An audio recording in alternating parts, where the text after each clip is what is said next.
Hi everyone, Kim with Kim Guyman Travel here, and I wanted to talk about the European river cruises and what's possible there. I just did a video about American river cruises, and I wanted to throw in the European ones.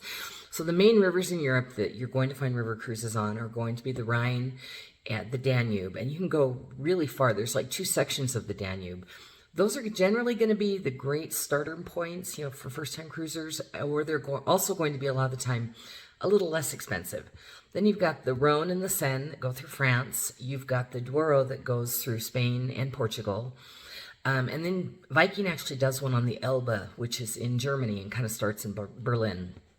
So those are kind of the main rivers.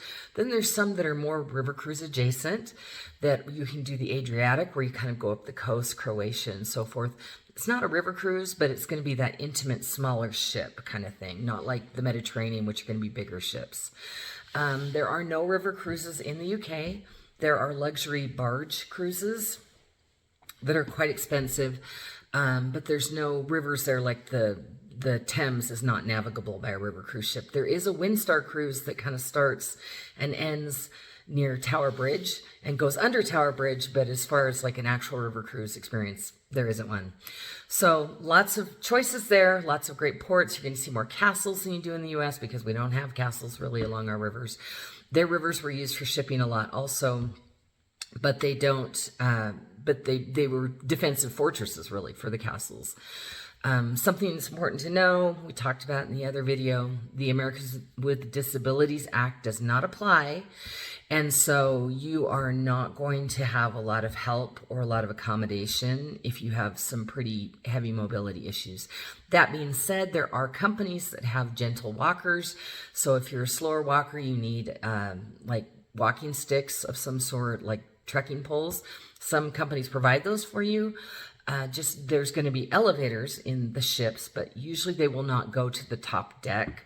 So you can have some mobility issues, but just know there's going to be a lot of stairs. Some of the ramps are very steep as you're getting on and off the ships, and there's not the same level of help.